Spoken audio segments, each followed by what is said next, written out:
12 presidents were generals before being elected: Washington, Jackson, Harrison, Taylor, Pierce, Johnson, Grant, Hayes, Garfield, Arthur, Ben Harrison, and Eisenhower.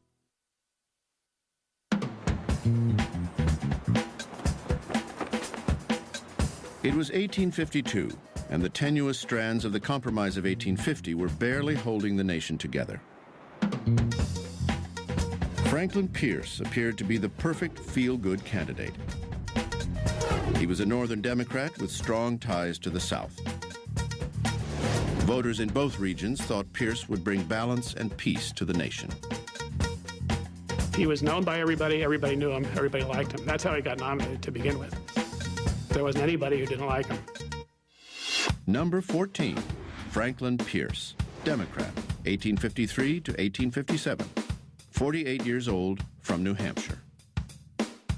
Franklin Pierce was practically handed the presidency because he was offensive to no one. He would leave office reviled by all. Pierce had terrible timing throughout his life. Even his timing of when he got elected president was poor. Everybody called him Handsome Frank. The word that was used often in describing was elegant. Extremely outgoing, very charismatic. Even people who didn't like him felt he was a wonderfully charming, interesting person. Pierce was well known as a man about town, a social and political butterfly of sorts with a penchant for drinking, often to excess. Being involved in politics meant being in taverns, meant slapping people on the back, buying them a drink, and the drinking culture in America at this time was enormous. I mean, one scholar called it the alcoholic republic. Whether he was an alcoholic is hard to judge today, but he probably was. There were times in his life, however, when he did not drink and when alcohol did not seem to play an important role in his life, and that includes the time he was president. By all accounts, Pierce managed to stay sober during his presidency. But some believe he was not emotionally stable because of a terrible personal tragedy he suffered just weeks after his election. Pierce, his wife Jane, and their son Benny were in a train wreck. Pierce and his wife were unscathed, but their 11-year-old son was killed. The top of his head had literally been taken off. Right in front of his parents, Franklin Pierce grabbed his cloak and threw it over Benny's body, hoping that Jane wouldn't see it, but she did, of course, and it was a terrible tragedy to them. Pierce and his wife had already lost 2 other children to disease. Benny was their last surviving child. To have your remaining son, the light of your life, Benny, killed in front of your eyes in a train accident, who could imagine the horror that that would instill in anyone?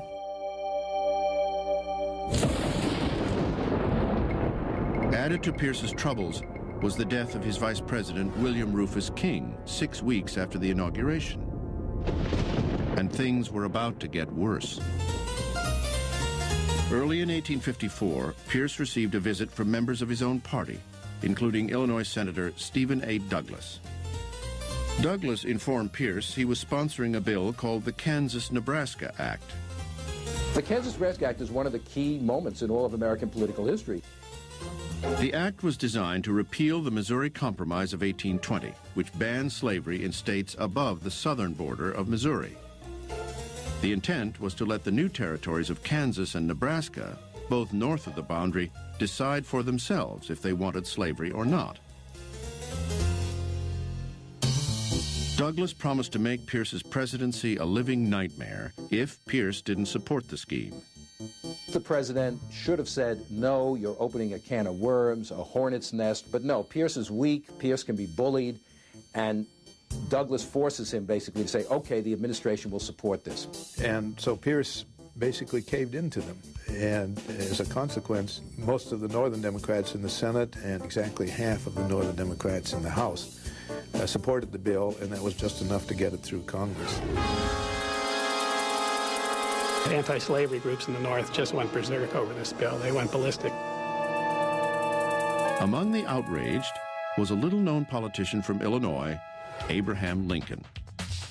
Lincoln was so angered by the blatant pro-slavery act that he helped create a radical new political party to oppose the expansion of slavery. the Republican Party. Previously, he talked about slavery now and then, but basically he'd just been a fairly ordinary Whig politician. The Kansas-Nebraska Act brings Lincoln back into politics, and it brings him into politics as a spokesman against the expansion of slavery. It galvanizes Lincoln. Meanwhile, in the Kansas Territory, anti- and pro-slavery settlers were literally fighting it out. On May 21st, 1856, pro-slavery forces burned the abolitionist stronghold of Lawrence, Kansas, down to the ground. The whole political situation begins to disintegrate, and Pierce is completely incapable of putting it back together again. Pierce failed to see his role in the deterioration of the Union.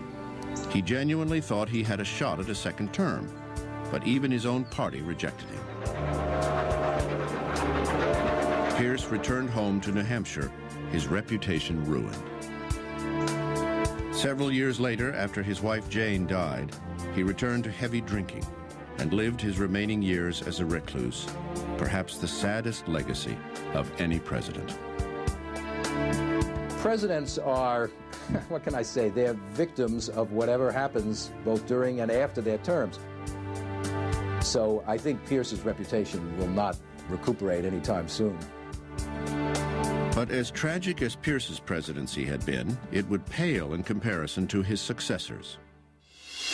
Number 15, James Buchanan, Democrat, 1857 to 1861, 65 years old, from Pennsylvania.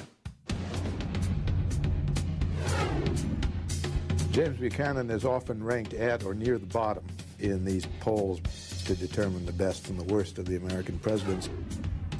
I think the reason that he's often rated near or at the bottom is because actions that he took during his presidency probably hastened the coming of the Civil War. He did fail, but I think he failed with integrity, and I think he needs to be given credit for at least trying. I think that he should be maligned, but we've got to get it right. Really, what he deserves his last place rating for is near treason.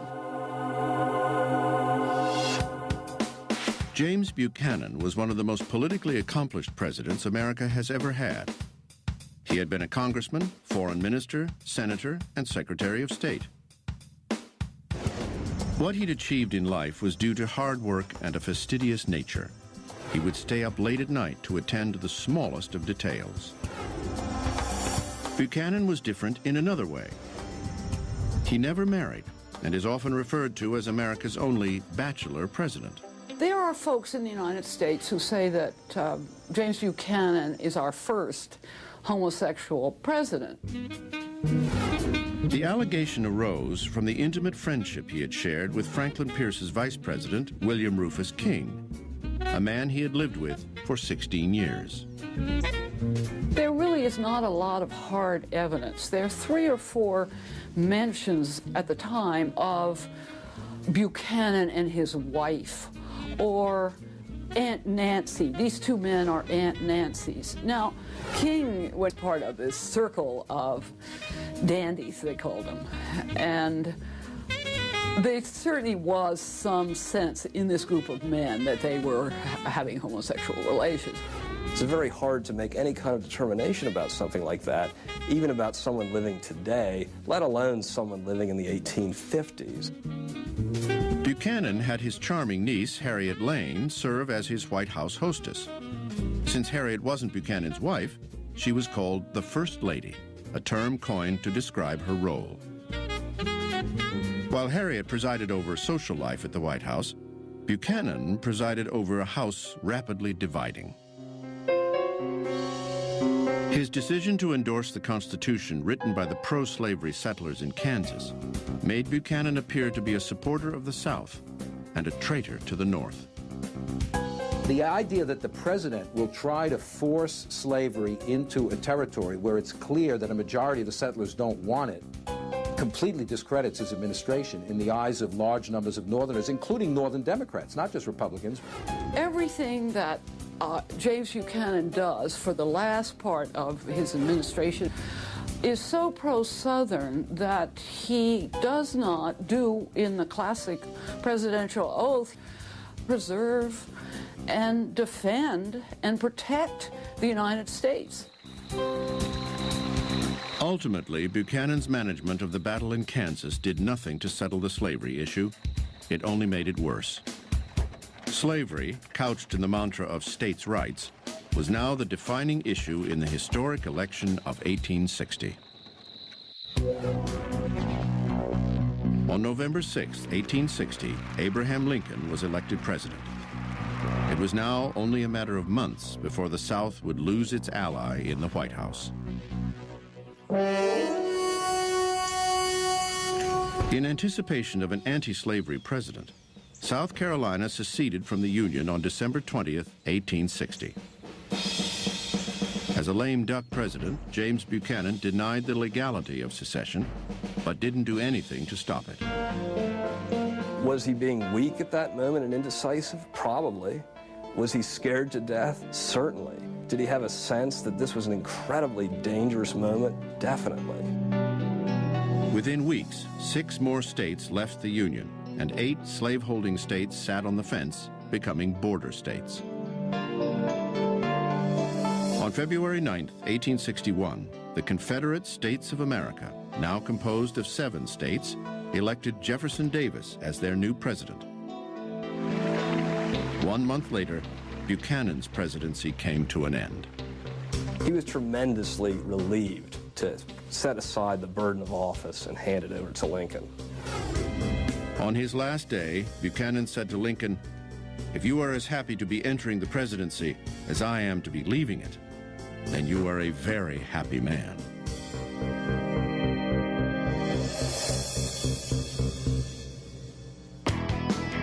Unknown to America at the time, James Buchanan had quietly purchased several slaves and sent them north, granting them their freedom.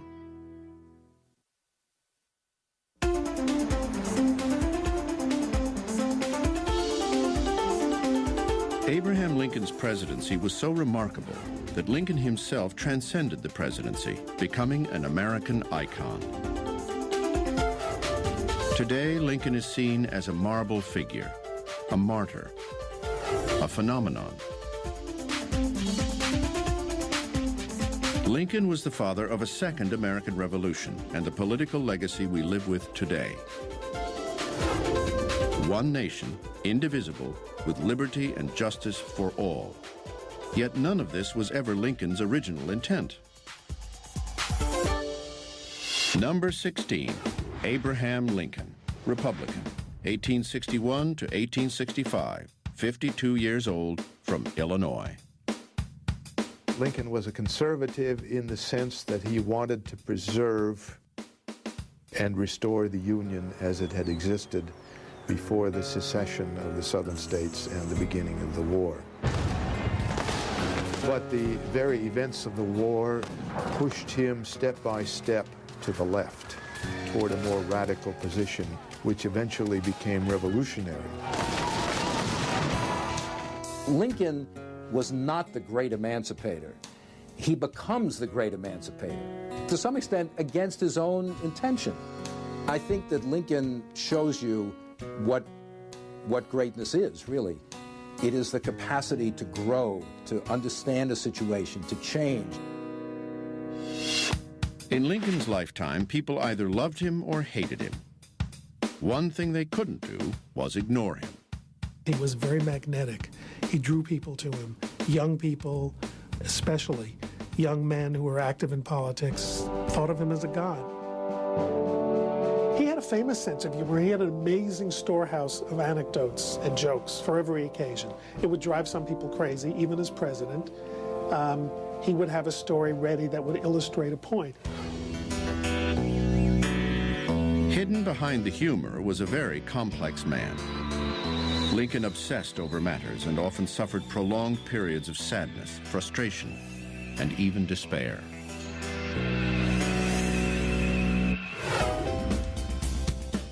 Campaign literature called him Honest Abe, banking on his compulsion for seeking the truth. His other nickname, the Rail Splitter, was more of a political marketing invention in the Jacksonian tradition, capitalizing on Lincoln's working-class roots to appeal to the common man. Lincoln was very much a politician. He loved the game of politics. He played it very well. He was an extraordinarily ambitious man, like so many politicians who rise to the top are. From childhood, Lincoln was driven to make something of his life, to climb up out of poverty. He worked hard and relied on his wits, as he had not been blessed with good looks. In the South, they attacked him as a scoundrelly-looking wretch, the cross between a nutmeg dealer and a horse swapper, whatever that means. Lincoln turned his appearance into a positive by disarming people with self-deprecating humor. Once, after being called two-faced, he said, "If I were two-faced, would I be wearing this one?" Lincoln was his own best spinmeister. Once elected president, Lincoln chose a cabinet of intellectual equals, just as John F. Kennedy did a century later. In Lincoln's case, 4 of his secretaries had been his political rivals. He was a judicious delegator of authority, but he always reserved the ultimate decision for himself. Lincoln's election had been a political disaster for the Southern slave power, but his initial intention was just to halt the expansion of slavery into the Western territories. He said, if I could save the Union without freeing a single slave, I would do that. If I could save it by freeing some and leaving others in bondage, I would do that too. He never had anything but moral outrage about it. But he, like most anti-slavery men, felt that the way to kill it, the way to destroy the institution, was to contain it and let it suffocate from within.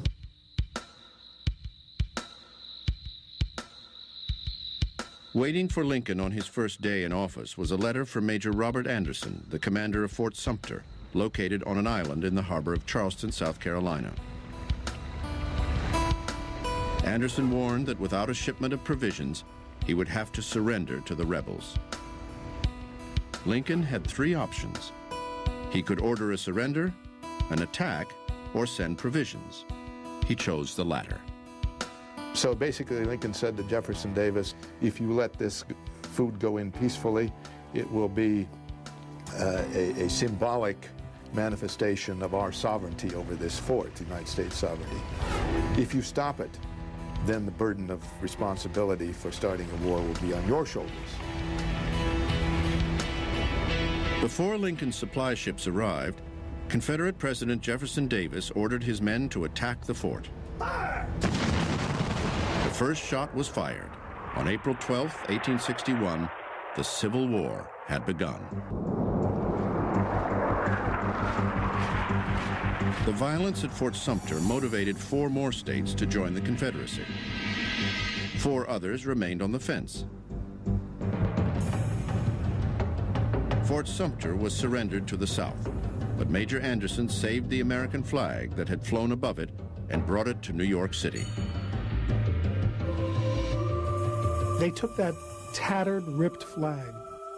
It was very much like the World Trade Center flag that was displayed all over New York in the fall of 2001. And the flag inspired people. It created flag mania, patriotic fever. In a way, without Sumter, Lincoln might not have stirred up the Union to a mood that was necessary to fight to restore the Union, to preserve the Union. By an act of shrewd calculation, Lincoln had baited the South into striking the first blow of the Civil War. Yet neither he nor Jefferson Davis anticipated what was about to unfold. It would be the first and only American presidency completely defined by war. Lincoln, who made Thanksgiving a national holiday, was also the first to pardon a turkey at Thanksgiving. He named it Jack.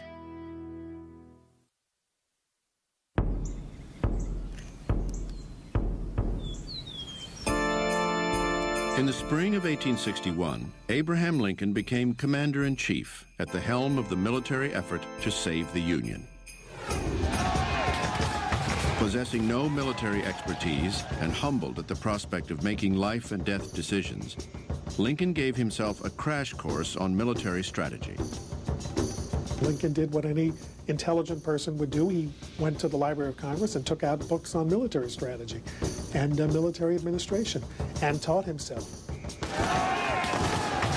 Lincoln also became personally fascinated with the technology of modern warfare. Within a year, he was well versed in military tactics and strategy.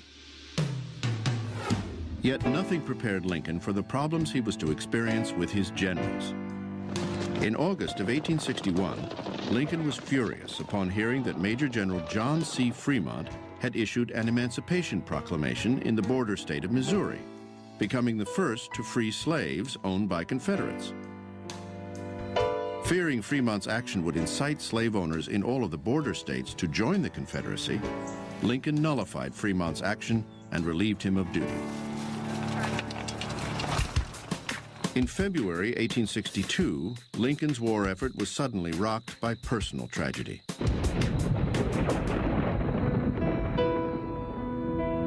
His 11-year-old son, Willie, died from typhoid fever. I think Lincoln saw most of himself in Willie and just never quite escaped from the veil of very deep melancholy that enveloped him in 1862. In an effort to properly mourn their son's death, the Lincolns decided to temporarily leave the White House and move to the Soldiers' Home, an asylum for wounded soldiers in Northwest Washington. Finding themselves at peace there among the soldiers, the Lincolns adopted the home as their summer residence, turning Lincoln into a commuter for 1/4 of his presidency. From then on, the war consumed Lincoln. He worked night and day, 7 days a week, 18 or more hours a day. He was so anxious to stay on top of the latest war news, he would sometimes stay late or even all night at the U.S. Telegraph Office. In April 1862, exactly a year after Fort Sumter, the Union Army won a major, critically important victory at the Battle of Shiloh. But it came at a horrendous cost. Nearly 24,000 men were killed, wounded, or missing after the battle. Carnage triggered a turning point when Lincoln and others realized they were going to have to wage a total war. He privately recognized the need to refocus the purpose of the war from merely preserving the Union to addressing the greater moral issue of slavery. In July of 1862, Lincoln confided to his cabinet that he was prepared to surpass the legal powers of the presidency and exploit his unique wartime power as commander-in-chief. He announced his intention to abolish slavery in the rebellious states, not only to undermine the Confederacy's economic strength, but to end slavery in America forever. On September 22nd, 1862, Abraham Lincoln issued his Emancipation Proclamation to the public. This war, which began as a conservative effort to restore the status quo antebellum, evolved into a revolutionary war to destroy the Old South and its social and economic system. That's the transformative moment in American history. That's the second Declaration of Independence. That's the moment when Lincoln reaches the level of the Founding Fathers, where he fulfills the promise of the Declaration that had been so long denied to so many millions of individuals who had been denied freedom.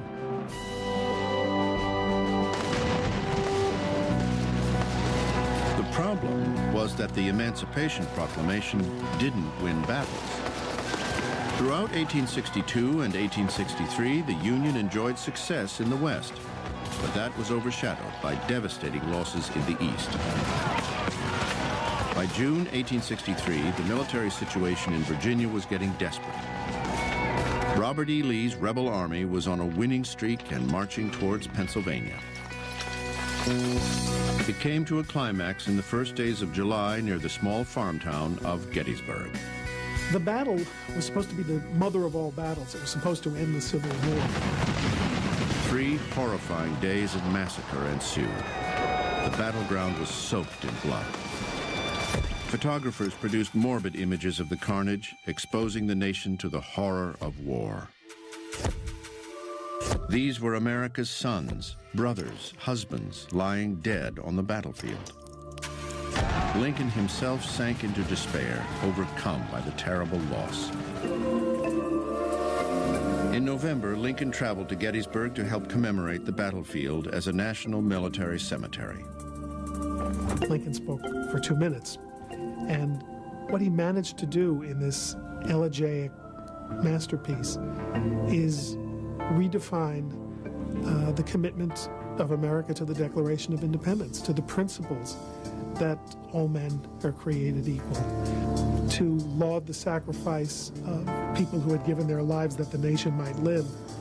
He believed that America was fighting not just for the promise of today, but what he called a vast future also, that all should have an equal chance and an unfettered start in the race of life, as he put it. As inspiring as Lincoln's Gettysburg Address had been, Americans were weary of the bloodshed. By 1864, most wanted to see an end to the war. That year, Lincoln ran for re-election against one of his former generals, George B. McClellan, who ran on a platform that promised to negotiate an end to the war if he were elected. It would be a contentious election that would test the resolve of a nation and its president. 9 presidents did not attend college: Washington, Jackson, Van Buren, Taylor, Fillmore, Lincoln, Andrew Johnson, Cleveland, and Truman.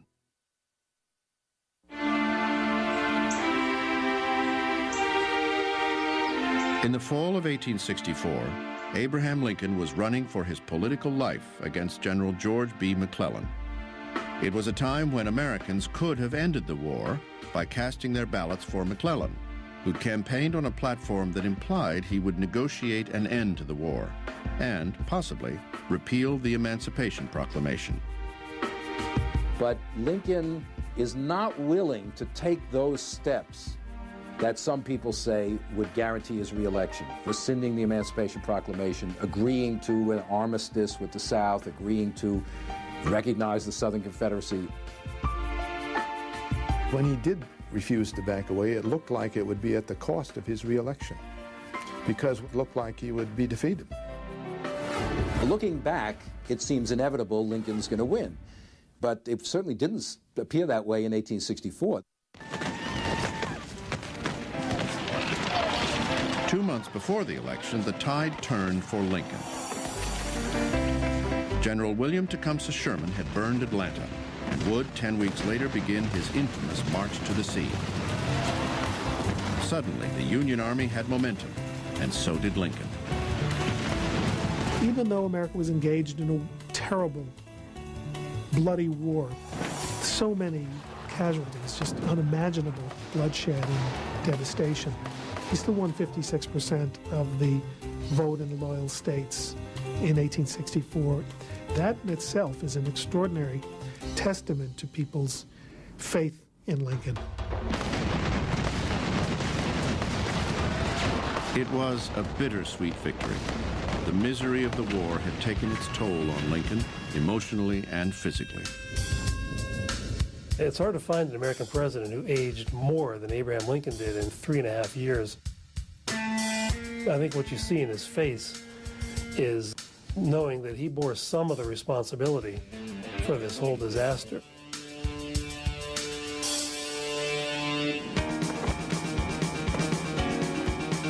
Four years to the day after Lincoln first took the oath of office, he was taking it again on March 4th, 1865. This time around, Lincoln was a changed man. His visits to the front lines, his experience of living among the wounded at the Soldiers' Home, and his periodic commute between there and the White House brought him face to face with average Americans and contraband slaves. It had all deeply affected Lincoln, making him empathetic to the humanity of all men. Speaking at his second inaugural, he signaled his growth as a politician and compassion as a man. In what may be the most moving speech ever written by a president, he laid out his roadmap for peace and reconstruction of the nation, pledging malice toward none and charity for all. He's talking about democracy. He's talking about liberty. He's talking about the necessity of coming to terms with the legacy of slavery for American history. On April 9th, 1865, just weeks after Lincoln's inauguration, Robert E. Lee surrendered his Confederate Army of Northern Virginia to Ulysses S. Grant. The war was nearly over. Soon after, in what would be his last speech, Lincoln showed no signs of vindictiveness. Echoing the same themes from his inaugural address, he called upon the nation to heal itself. He spoke about giving favorable terms to the South, and for the first time in public, about granting the black man the right to vote. It would be very easy for Lincoln to say at the end of the war, when Union victory is completely guaranteed, God's on our side. This is what presidents nowadays say. They know what God believes. They got a direct pipeline. Lincoln doesn't do that. Lincoln says we don't know what God's will is. So we've got to rely on our own judgment.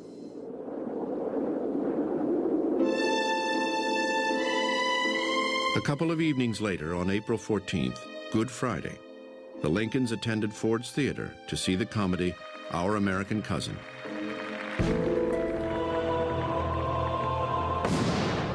It was Lincoln's last night on Earth.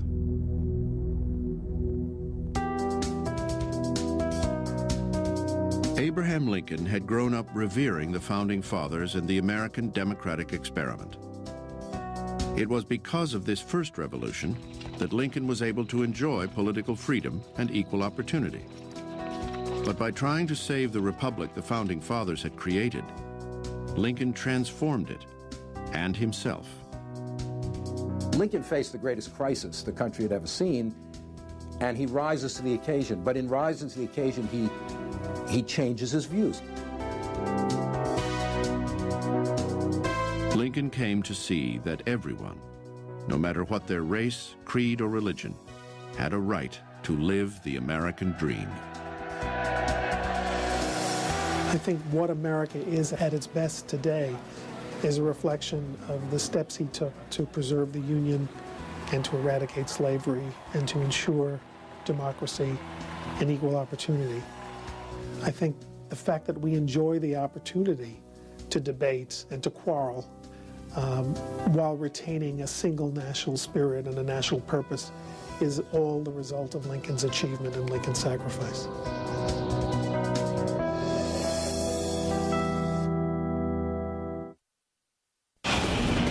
This is Mother Nature out of control.